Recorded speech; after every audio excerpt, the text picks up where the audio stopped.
충만하십시오. 인사하시겠습니다.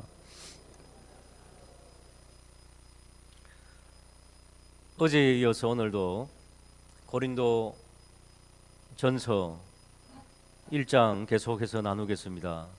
어제 고린도 교회는 하나님의 은혜가 참 충만한 교회였고, 그렇기 때문에 타락한 그 도시, 음란하고 사치하고 방종한 그 도시에 하나님의 복음이 심어졌다, 그렇게 말씀을 드렸습니다.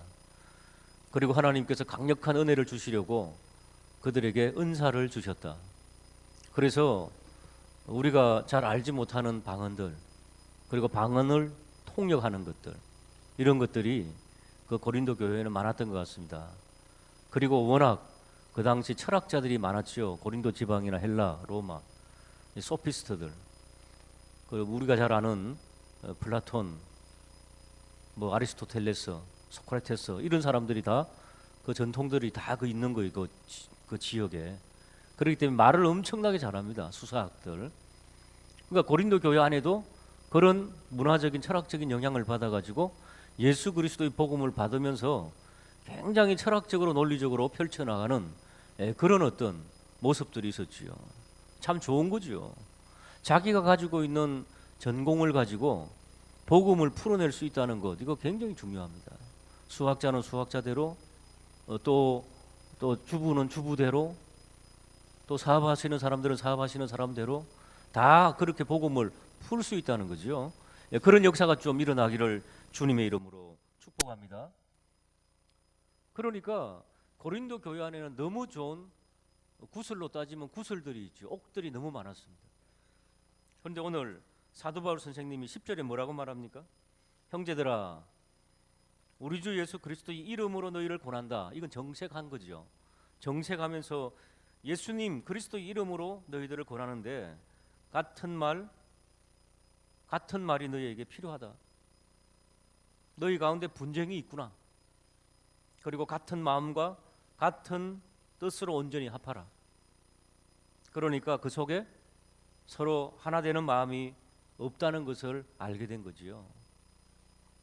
우리가 알고 있듯이 구슬도 꿰매야지 보석이 된다, 그런 말이 있지요. 막 굴러다니고 있었어요. 막 굴러다니고 있었는데 이게 하나로 목걸이로 꿰맬 수가 없는 그런 지경이었다. 교회는 똑똑한 사람이 많아가지고 교회가 분열되지, 소위 말하는 약간 이렇게 무지하고 그냥 조용한 사람들, 이런 사람들이 있어가지고 교회가 망하는 게 아니더라고요. 보니까요. 너무 똑똑해요. 너무 말을 잘하고 너무 논리적이고, 그래가지고 교회가 분열되는 것. 고린도 교회도 아마 그런 일종의 그런 것들 같았습니다. 한번 받아실 같은 말, 같은 마음, 같은 뜻, 이걸 날마다 확인해야 되는 거죠. 서로 우리가 있죠. 부부도 대화가 없으면은 이게 안 되는 거 아시죠? 하루만 지나도. 그러니까 늘 서로 같이 조율하고 나가는 것들. 근데 어떻게 남이 같은 뜻과 같은 말이 되겠습니까? 조율해 나가라는 거죠. 조율해 나가라. 서로 같이 양보하고 하는 그런 부분이 필요하다는 겁니다. 자, 사도 바울 선생님이 이제 그들이 왜 분열되었는지 바로 지적하고 있습니다.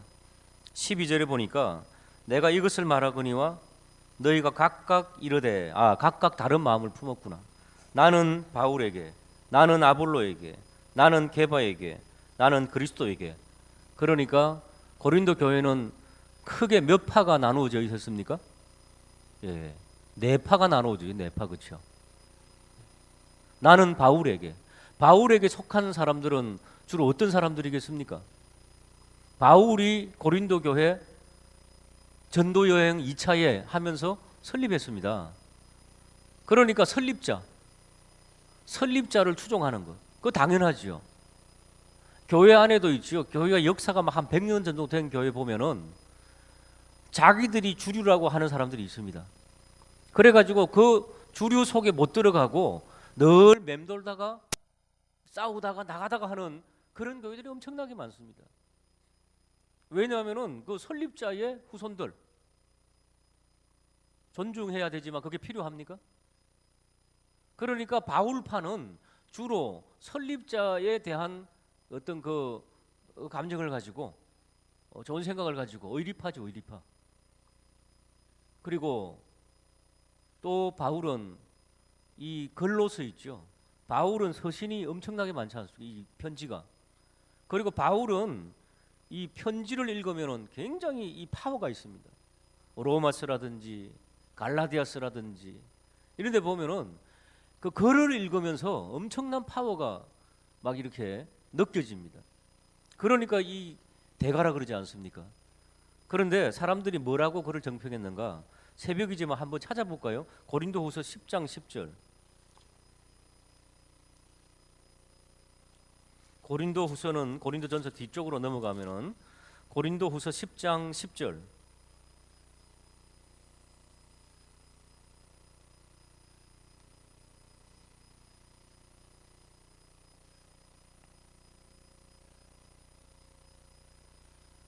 한번 읽어볼까요? 시작. 그들의 말이 그의 편지들은 무게가 있고 힘이 있으나 그의 몸으로는 대할 때에는 약하고 그 말도 시원치 않다 하니. 예, 고린도 사람들이 교인들이 사도 바울을 평할 때 이렇게 평했습니다. 그의 글을 읽으면 막 어마어마한 거인이 와가지고 파워풀한 말씀을 주는 것 같은데 실제로 보니까 조그만하고 실제로 왜소하다 그럽니다. 사도 바울은. 거기다가 머리가 좀 많이 벗겨지고 눈도 막 침침해가지고 눈물을 맨날 흘리고 설교하면서 그냥 콜록콜록 그냥 기침하고 아주 병자의 모습이 전형적인 병자의 모습. 그리고 말도 더듬더듬하고. 사도 바울 선생님은 설교를 잘 못했던 것 같아요. 글은 잘 썼는데 그런 분들 있죠. 글은 잘 쓰는데 앞에 나와서 말하라 그러면 그냥 더듬거리고 무슨 말을 해야 될지 몰라가지고 이런 경우입니다. 이런 경우. 그러니까 사람들이 그 소문으로 듣던 그 대가 사도 바울을 직접 보니까 너무 우스운 거죠. 그러니까 저 사람은 따라서는 안 되겠다. 아직도 믿음이 덜 성숙하니까. 그래가지고 다른 사람이 누굽니까? 이거 뒤에 또 어떤 사람은 어디 파라고요? 아폴로. 아폴로라고 하는 이 사람은요,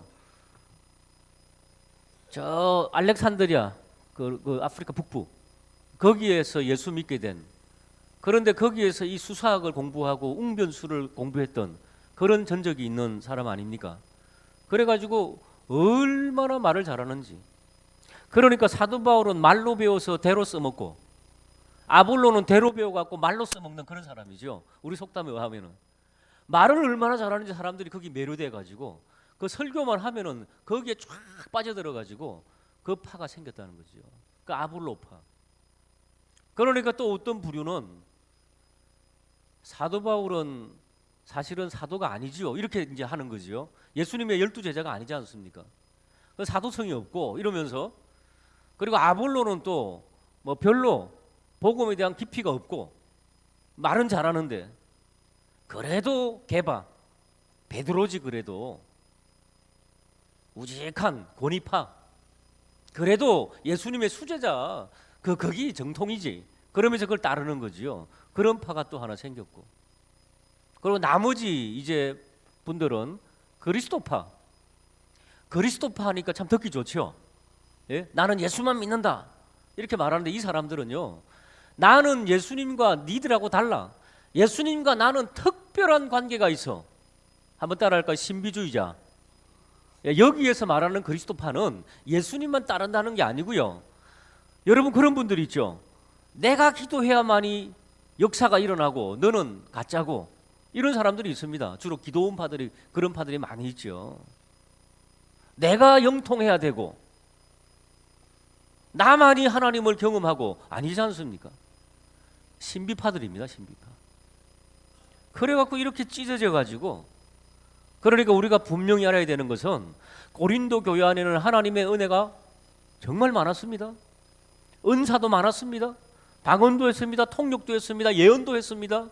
병자도 일어났습니다. 놀라운 일들이 많이 있었습니다. 언변도 좋은 사람들이 많았습니다. 근데 이게 다 제각기 흩어져 있었다는 거죠. 이 흩어져 있는 것을 깨워야 됩니다. 함께 이렇게 잘 끼워가지고 조화를 맞춰야 되는 거죠. 그러니까 조화가 안 됐다는 거지요. 하나가 안 됐다는 거지요. 체질이 각각 제 체질이요. 그냥 자기 체질만 가지고 고집한다는 거지요. 사람마다 음식을 먹는 것도 다 다릅니다. 그죠? 나름대로 체질이 있더라고요. 어떤 사람은 알러지 체질이 있어가지고 뭘 먹으면 큰일 나고. 그러니까 그런 것들을 잘 파악하고 잘 해가지고 서로 같이 좋아하고. 내가 먹는 음식만 좋다고 무조건 강요해서는 또 안 되는 거 아닙니까? 음식도 서로 같이 이제 이런 것들을 통해 가지고 서로 양보하고 하는 것들이 필요하다는 거죠. 우리 교회도 구설이 있었죠. 저 산지가 구설이었죠. 그러나 저 내버려 두면은 지금도 개발 안 하고 내버려 두면 어떻게 됐겠어요?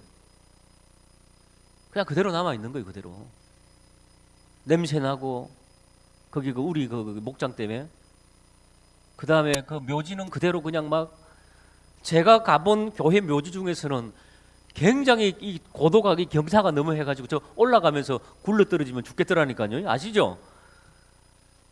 묘지도 난 그런 묘지 처음 봤어요. 그 당시 너무 삿갓져가지고. 그래도 우리 교회로서는 참 좋은 거였죠. 우리 교회 환경에서는 그만한 게 어디 있었습니까? 그런 땅이, 그런 산이. 그러니까 구설로 있었던 거죠. 구설로 몇십 년 동안 그냥 구설로 있었던 거죠. 언젠가는 누군가는 해야 되는 부분 아닙니까? 우리 온 성도들이 기도해 주시고 또 장로님 앞장 세우셔가지고 얼마나 고생하고 계십니까, 여러분들? 온 성도들이 오늘 또 기도하신 것처럼 그래서 비전센터가 구입된 줄로 믿으시길 바랍니다. 그러니까 구술은요 서로 같이 하나님 주시는 지혜와 은사와 협력과 기도로 꿰매야 됩니다, 여러분. 교회는 있죠. 우리 교우들도 다 구설들 아닙니까? 꿰매어서 하나님의 영광을 위하여서 함께 쓰임받게 되기를 주님의 이름으로 축복합니다. 그래서 여러분 이 확신을 가지면 됩니다. 저도 역시 목회 철학 중에 하나가 가만히 있어도 있죠. 막 저것은 내가 반드시 쳐버린다 뭐 이런 거 안 해도 있지 않습니까? 반드시 내가 앞장서서 이번에 뭔가를 한다 그거 안 해도 하나님께서 밀어주실 때가 있습니다. 그럴 때 하시면 되고 하나님의 교회는 하나님이 이끌어 가셔야 됩니다. 그렇게 되기를 주님의 이름으로 축복합니다. 그래서 우리가 이렇게 기도하는 것 얼마나 귀합니까? 하나님 앞에 기도함으로써 서로 연합되고 하나 되는 그런 놀라운 역사가 있기를 주님의 이름으로 축복합니다. 17절 말씀 읽고 말씀을 마무리하겠습니다. 17절입니다. 시작.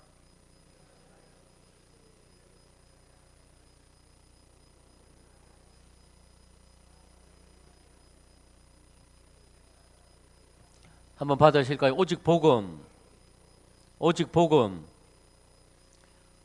그러니까 날마다 복음의 본질 회복이 복음의 본질이죠. 복음에 집중하고 있는가?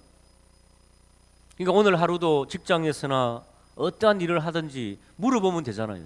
이게 복음에 합당한가? 내가 사는, 내가 생각하고 내가 행하는 이것이 복음에 합당한가? 복음에 합당한가 계속해서 물어보면은 그게 체질이 변하는 거 아니겠습니까? 한번 옆에 있는 분들에게 복음에 합당한 삶 축하합니다. 한번 오늘 이렇게 새벽에 기도 나온 거 복음에 합당한 삶이죠. 연합하여 기도하는 거 얼마나 감사합니까? 우리 288장 찬송 드리고 오늘 뜨겁게 기도하고 하루를 출발하도록 하겠습니다. 288장입니다.